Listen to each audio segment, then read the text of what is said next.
second master's, by the way, in technology. And I'm in the middle of cyber warfare classes, and millions of attacks a day, mainly by Chinese, Russian, and Middle Eastern radical Islamic terrorist groups that are just trying to shut America down. And then there's some um, internal terrorist groups inside the United States. Um, you know, mainly Antifa themed groups that are trying to disrupt anything that comes out that's not, echoing what they want you to hear. So I'm not putting this out there as some kind of, you know, somebody that's a conspiracy theorist, but I'm just telling you the facts. It's really happening, and it happens all the time. It's easy to control the media. You control the media, you control the narrative. You control the narrative, you can control who gets in office, who doesn't get in office. And I'm never surprised by the level of stupidity and ignorance of some people. They're the biggest suckers I've ever seen if they believe that the Red October uprising in Russia was somehow a great thing that we should duplicate here in America. I don't think they realize they murdered thousands and thousands of people in the start, and it turned out that they murdered millions and millions and millions and starved millions of people because government-run stores do not work. They don't work. I'm telling you, you need free market enterprise. That's what you need. I mean, you need um, you need to have a free market. You need to have people that can create, build, grow, fix things. We're struggling. We're struggling in America, and I hate to see it, um, but I see it all the time. This has been a heck of a week. It was Veterans Week.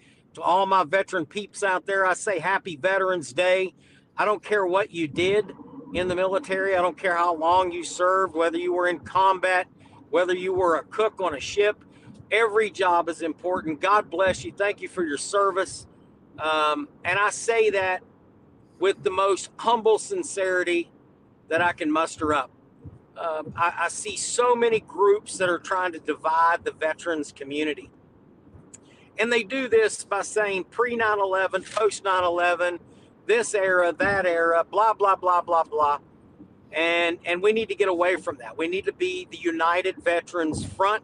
We need to pull in our families and all great patriots and Americans that are there and do what's right by our veterans, do what's right by our country, and ensure that we're always doing the right thing. That's the most important thing. Captain McCormick? Yes. Oh, sorry. Keep that thought. I did want to, hand in hand with what you're talking about, I know you've been in the bowels of D.C. all week, but what an amazing week. So I'd like to catch up what it's like been inside, because with this whole shutdown and opening the government, I'd like you also to, if you have, and this doesn't have to be extensive, but if you can touch on the West LA VA campus. Sure. Because we've been talking, and just those two things. So go ahead, back to you, James. So let's go into a breakdown of the week. The week started with, arriving Sunday in the DC area. We had a meeting with Secretary Collins of the VA. Obviously, we had Veterans Day events at Arlington National Cemetery and at the Wall.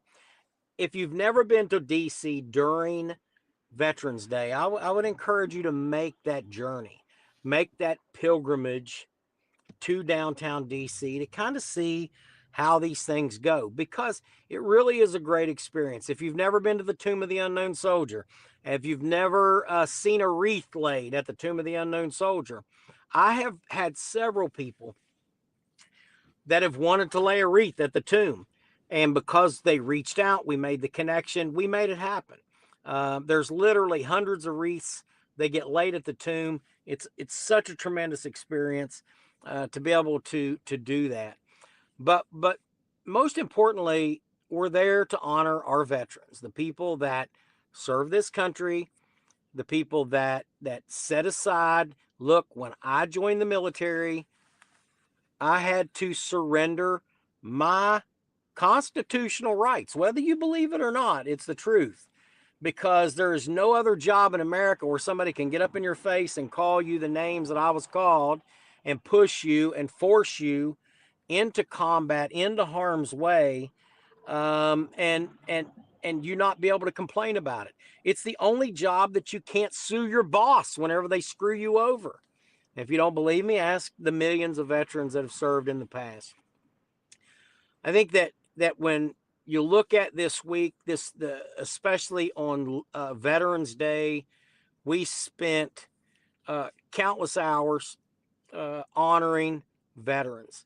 And again, I want to say this: no matter what you did, the most terrible thing that I've heard is I've heard several veterans say, "Well, I served, but my service really didn't count." All honorable service counts.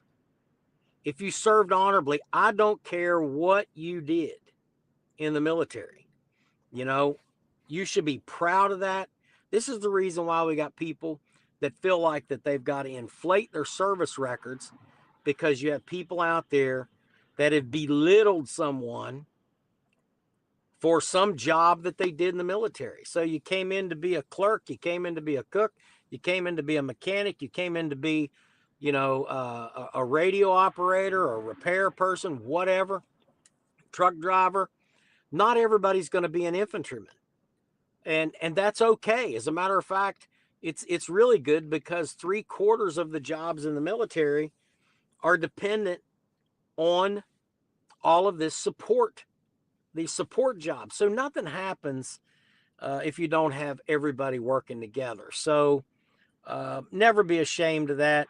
You know, we're going to start shouting some of that nonsense down.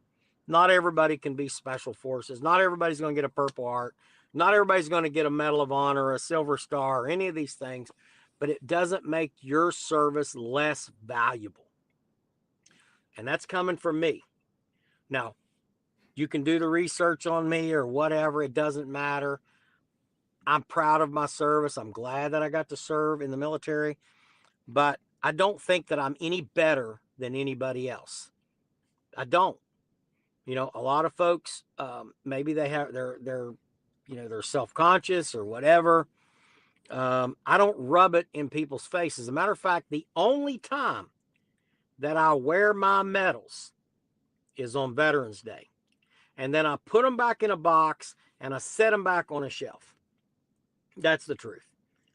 And some Veterans Days, I don't wear anything, just simply because I'm trying to be out to do the goodwill of the people and to trying to do good for all veterans.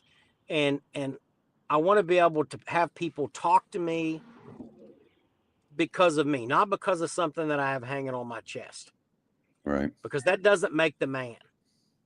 What makes the man, what makes me who I am, is I can go from 0 to 100 in the flip of a switch. And if this country would call me to go back to war tomorrow, I would go. And I would do exactly the same thing I did in the last time I went to war.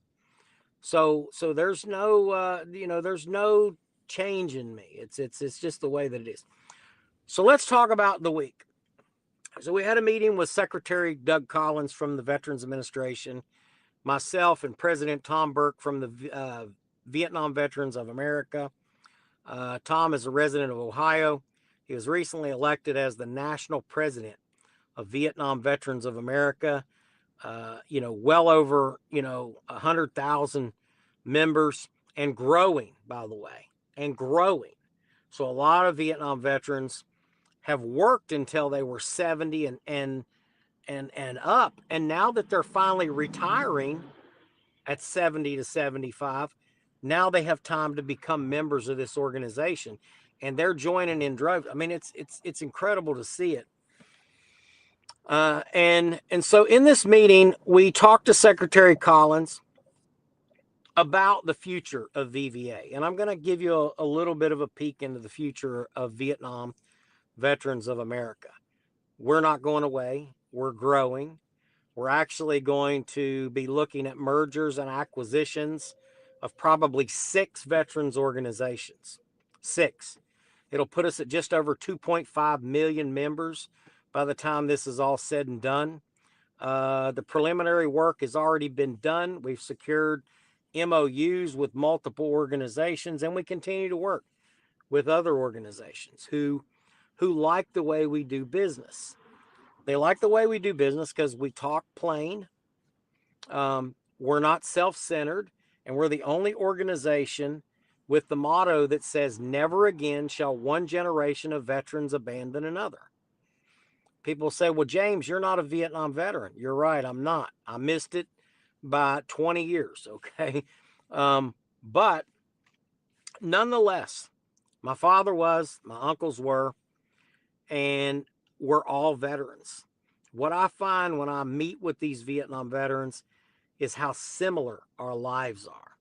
Case in point, Judge Dominic Yezzo from New York City grew up in extremely, in poverty in New York City. He said the difference was I lived on the 4th floor, you lived on the ground floor, but we both grew up in similar environments. I grew up in rural Appalachia.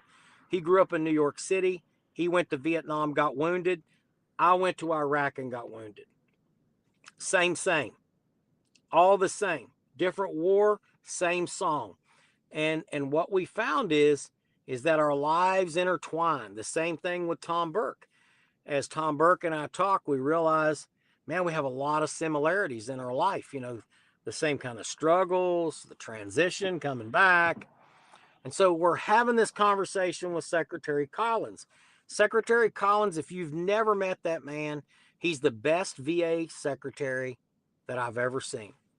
And I've seen a lot of them.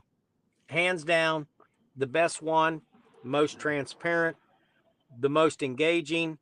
He's the most, faith-driven VA secretaries I've ever seen. He was a U.S. Air Force chaplain. He still serves in the reserves as a colonel and as a chaplain in the Air Force Reserve. He's married. He's from Georgia, and he's very matter-of-factly. He won't come in and just tell you what you want to hear. And when we went into this meeting, it was a very personal, close meeting around his desk type meeting, not around a boardroom table. So let me explain what that means. It's just like going to meet with certain families. When you're really welcomed, you're welcomed into the house. But when you're really welcomed, you're welcomed around that main table in that close setting where we can look, we can touch, we can interact. It's not just a big boardroom table where one guy sits at the end of the table. He doesn't engage like that. He's very personable and very good to work with. He has an excellent team there. We got to talk about the West LA situation. So we talked about VVA, what we're going to do, what we're going to transition into. We talked about West LA. West LA, the homeless center out in West LA, right now has some big problems. We just put a blog post out, and it's on my Facebook. And Greg and Val, if you could share that in certain places, that would be great. But it reads and it talks about what's going on. So you've got UCLA and the Brentwood School and other groups that are out there that are basically paying pennies on the dollar rent for facilities on this property that was designated for veterans use.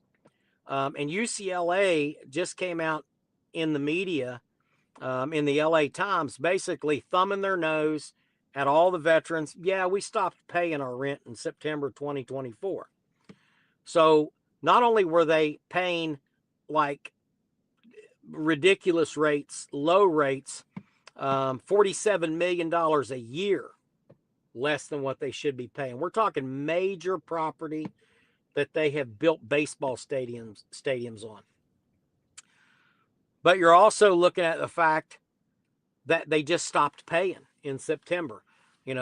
Court ordered this and all this. We've seen it all. The fact remains is that they're mooching. They're mooching right now. There's no other way to put it. You're mooching UCLA. You're living rent-free. You're utilizing this property, and you're mooching.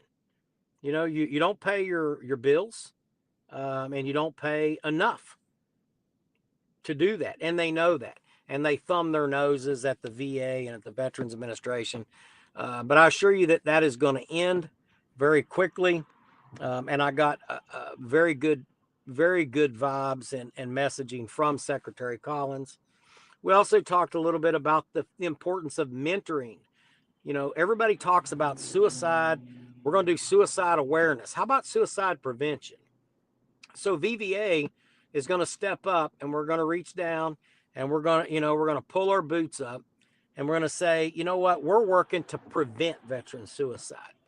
And we're going to do that through the use of mentors. Why? Because these Vietnam veterans have survived 50 plus years after war.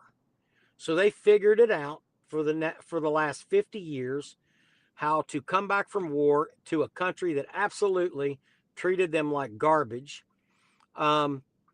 make businesses. Some of them create great big businesses. God rest his soul, Fred Smith created FedEx. He was a Vietnam veteran, a Silver Star recipient. A lot of people may or may not know that. The president of GoDaddy, Vietnam veteran. Oliver Stone, Vietnam veteran. He made the movie Platoon based on his experiences in Vietnam. And it's just incredible to watch this generation, how they have taken all these hits and they've come back and they continue to move forward. We talked a little bit about Blue Water Navy and about the Navy ships that they're building. And we want the Department of War to make sure that those Navy ships are outfitted with the best water purification system, so we stop poisoning our sailors and Marines and soldiers that ride on those ships. It's very important that we stop repeating the mistakes of the past. So toxic exposure is very important.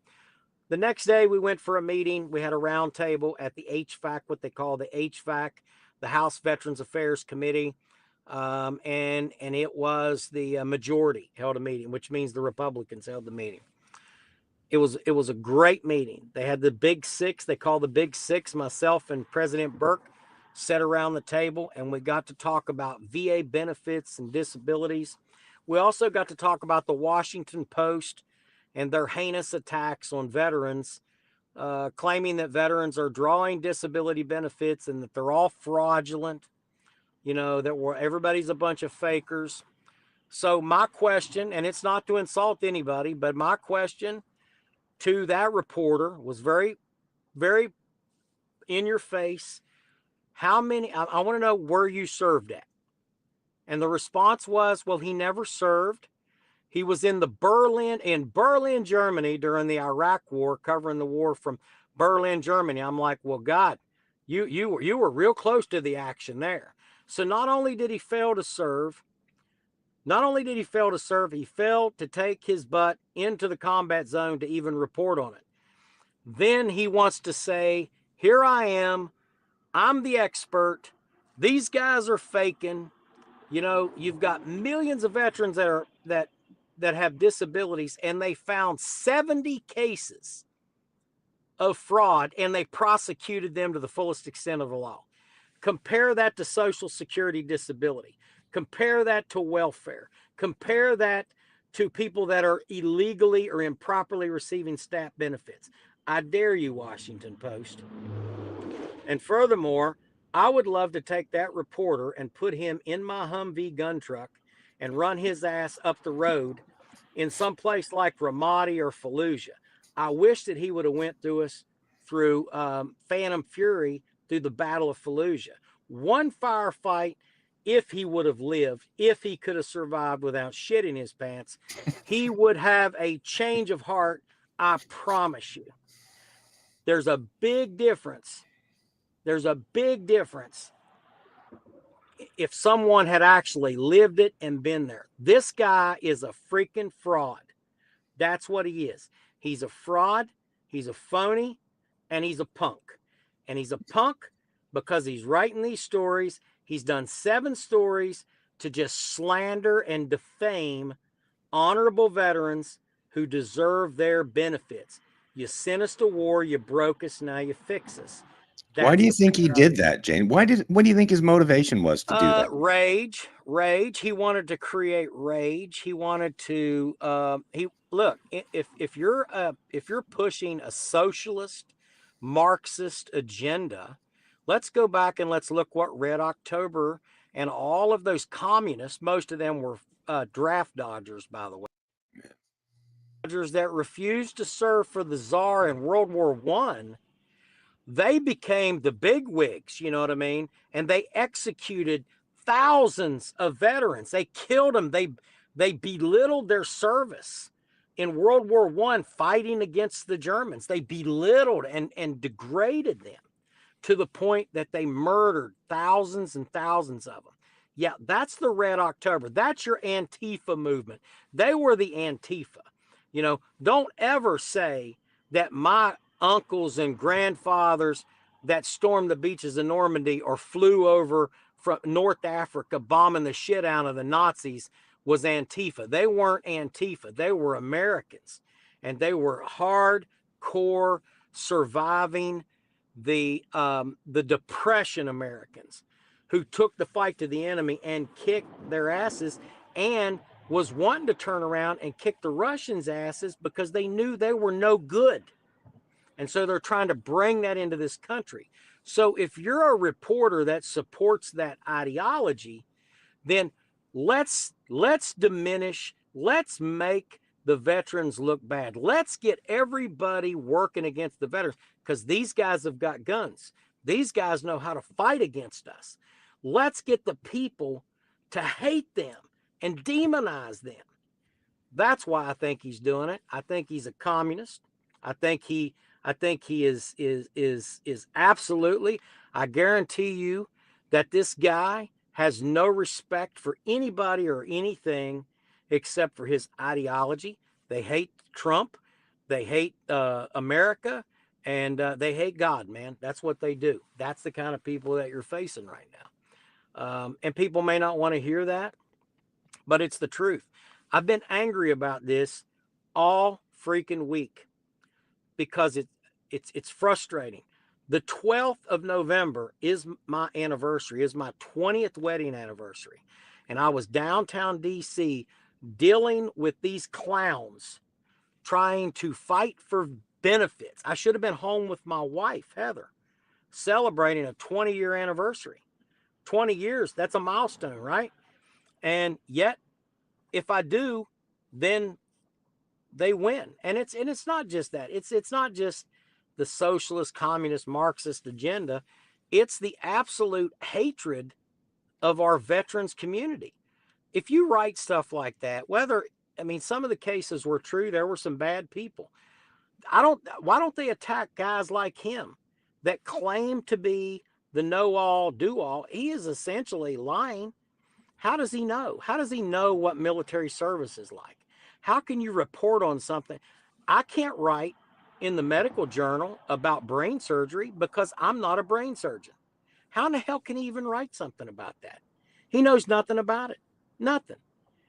So I think that we need to stop getting plumbers to do brain surgery, and that's essentially what he did.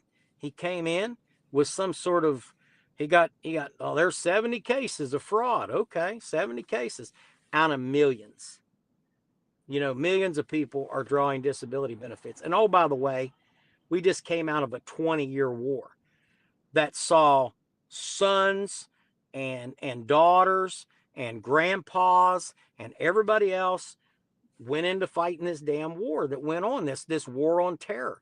You know, why do we do that? What happened on 9/11? They forgot in New York. They obviously forgot in New York City, because what happened on that day was radical Islamic terrorists attacked America, and we went after them. And man, we chased them down. So I'm going to just tell you this is the only, I don't lose a bit of sleep over anything I did in Iraq during Operation Iraqi Freedom. Not a bit of sleep. I don't wake up with nightmares or worrying about things. You know why? Because I know what I did was right. And everybody that we ever gave it to, they deserved it. And they were shooting at us. And they got exactly what they had coming to them. And I'll tell you, the fact that you see things like boatloads of fentanyl getting blown up, I'm happy about that. People are like, how can you be happy about that? Because I've seen hundreds of families whose kids have overdosed and died. I mean, why? I don't understand it, man. I don't understand it at all. Demonize the veterans, demonize people that say, God bless America, demonize people that are Christians, demonize people who love the American flag and protect it, but yet love, narco terrorists, love people that are pushing an ideology that is not going to ever work in America. It is never going to work. You might be able to pull that in a few cities, but you ain't bringing that to West Virginia. You ain't bringing it to Montana, and you ain't bringing it to anywhere in the Midwest. And I quite frankly don't think that they would be able to even get even 1/10 of the cities in even the most liberal states, because those people wake up and say, no, we're not putting up with that. So you see all that going on. So we're fighting an agenda that seeks to hurt veterans, seeks to hurt Christians, seeks to hurt working class Americans, people that get up every day and put their boots on and go to work, and seeks to, empower everything that we are against. And I think that it's crazy. And this shutdown, the longest shutdown in the history. And for what? You hurt people, you hurt Americans, you hurt veterans, you hurt police officers, you hurt teachers, you hurt unions. Even the biggest union, the biggest federal union, came out and said, please open the government.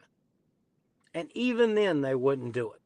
Why? Because they were trying to hurt Trump or to get a leg up, to get an advantage. I heard him say it. We all heard him say it.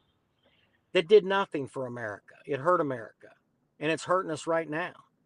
It gives them a way to say, you're going to see a little yo-yo in prices. See, look what happened. Look what Trump did. No, it's what you did. You closed the government down. You stifled travel. You put people at risk who were flying in airplanes because of the way that we were pushing the air traffic controllers. I mean, if this isn't an attack on America, I don't know what is. So we had that meeting, and then we've had several other meetings. We've had some great positive meetings with organizations and groups that are wanting to collaborate, work together, and just do what's right. The whole West LA thing, as I said, it's a tragedy. It's a disgrace. The only hope is for us to fully implement the president's executive order on the Warrior Independence Center. He is the only president in the history of America that declared war on veterans' homelessness. And I say that's a good thing. And even people that didn't vote for him say this is a pretty good thing, even though they don't talk about it out loud. Obviously, they're voting another way, which is why you've seen the government open up. Some people finally just, they broke down and they said, this is stupid. We're going to open up the government. And God bless Senator John Fetterman, the last of the JFK Democrats that's out there. He's the last of them. Fetterman, I don't care what you think about Fetterman. Fetterman is steady. He has his beliefs and he sticks by his beliefs, but he loves his country. And that was demonstrated with every time that he voted to reopen the government. So that is your update today. God bless you and God bless America. Captain McCormick, just a quick question on the Fetterman. Bring him up. Quick question. Are you suspicious at all of him taking a fall in that episode? Because I'm hearing a few differing opinions there. What's your thought? What do you mean by taking a fall? Just well, you heard he fell, right? Yes, he took a nasty fall. I did. Oh, breaking news here. You're too busy on the hill, man. Fetterman just strolling along had a blackout and took a nosedive fall on the sidewalk. He was hospitalized. He has a brain injury. Yep. But it wouldn't surprise me if somebody didn't orchestrate that. Well, just stay tuned there, because he was of course jovial about it. He said because he took a face plant, I guess, and he had said, "Hey, if you think my face was ugly then, you should see it now." Taking it like a champ.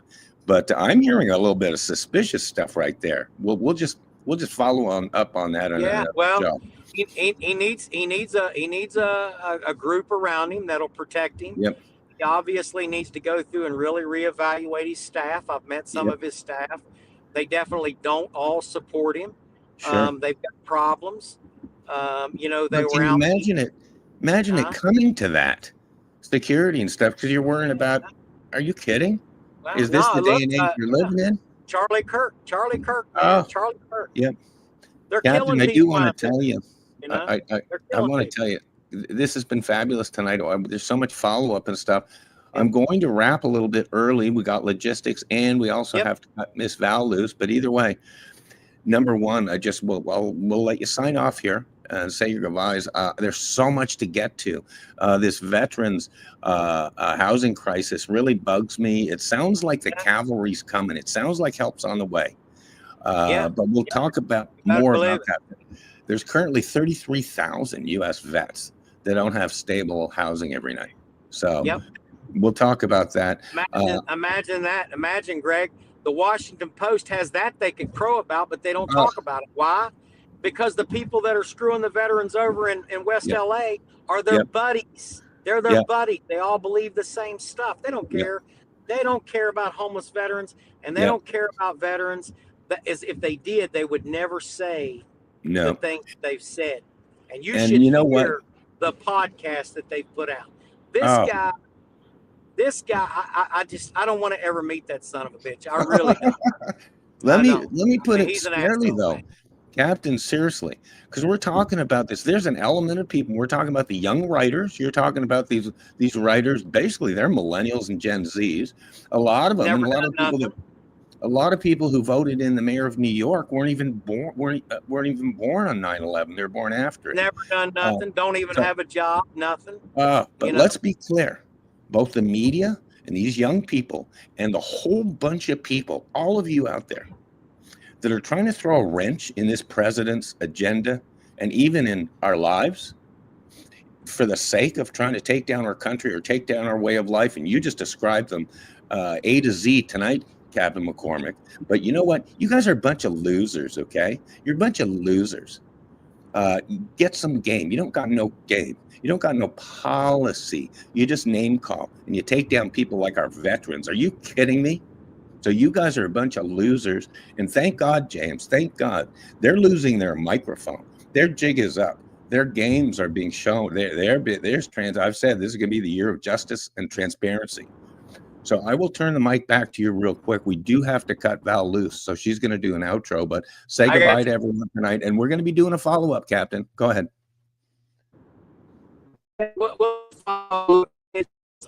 It's important, and you animate or vocal about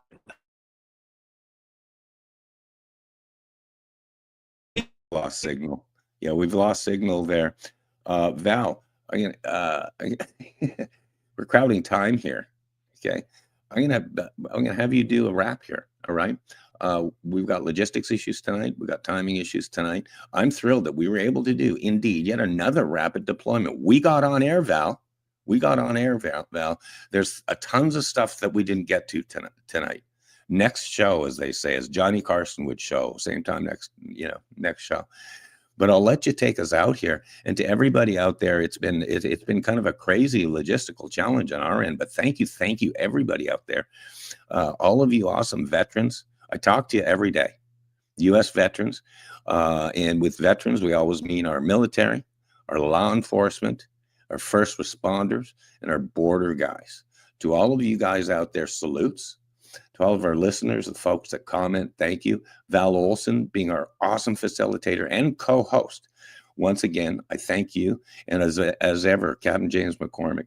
Captain James McCormick, you'll be seeing and hearing more and more about him. And he said something to me tonight, which I feel is true. He said, Greg, West Virginia, right? Greg, I think this veteran channel is going to be really big. And I said, I agree, sir.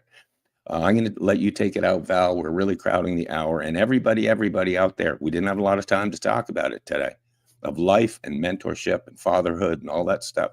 But remember, everybody, wake up in kindergarten every day. There's so much to learn and so little time. Because before you know it, you're in first grade. God bless you, Val. God bless you guys out there. Have a good night. You're mute, Val. Thank you, Mr. Mentor. We do have 5 minutes. So did you want to take, like we do have 5. Did you want to touch on anything Wow. family-wise or pegboards, or do we want to hold it over for later? I can do a quick recap, but I just want to give you another chance. It's your You're call. awesome. We're again, listeners out there, you never know what goes on behind the scenes. We're really crowding time for a number of reasons tonight, but I thank you for that. I'm going to just do one thing really quick. I'm going to do a shout out because it hit me this morning that my personal military family is growing like every day by like real people. I say that because I've just not learned of them, but just really heard from. I have a brother-in-law, a distant brother-in-law, and a nephew-in-law, Val, that is they're retired Air Force, U.S. Air Force majors. Both of them are majors. One was a recruiter. But my daughter-in-law, Angel, remember the Angel? Angel, there she is. Just lock on that photo. I just can't believe. This is a picture postcard right here. This is a magazine cover. This is Tanner. My son Tanner and Angel, or as my little 7-year-old grandson calls her, the Angel. So there's the Angel. I just want to celebrate, and James knows about this real well. These two are lovebirds. They just were married July 7th, as a matter of fact, 7/7. And I wanted a big shout out to Angel here because she now finally, Val, has relocated up to Bremerton with Tanner. She started an incredible job in downtown Seattle. She's the sales manager of the Seattle Convention Center, catering sales manager, Seattle Convention Center. So she's just awesome. And I didn't know. I asked, by the way, God love you, Angel. I just can't wait to meet you and get to know you more. You've been a blessing and an answer to a prayer for that boy right there, that Tanner. You guys are awesome. But Angel, I said, by the way, do you have any military family? Just by the way. Oh yeah, her father and her brother were in the United States Navy. So here we go. I'll leave it at that. Just a shout out to you guys, to both of you. Val, I'm going to have you take it out. Again, this has been Continue Mission Radio on the Veteran Channel. So go ahead, Val. We love our vets. We celebrate you each and every day. You are heroes. And here on the Veteran Channel, we are actively recruiting. And our military, our law enforcement, we stand with you. You are heroes. And just a quick recap from today's show. We had Captain James on, and don't forget, you can log on Greg's YouTube channel, or you can go on Facebook or on X at Home Media Mom. You will find me. I posted James' additional, just a kind of a sneak peek if you want more on the UCLA catastrophe that he was touching on earlier tonight and want some insider notes on that. It is on X. It is on Facebook as well, on Greg's page. So look there, and we want to thank you guys for joining us. It was a late start, but we are here, we are alive, and we celebrate each and every one of you. So God bless and good night.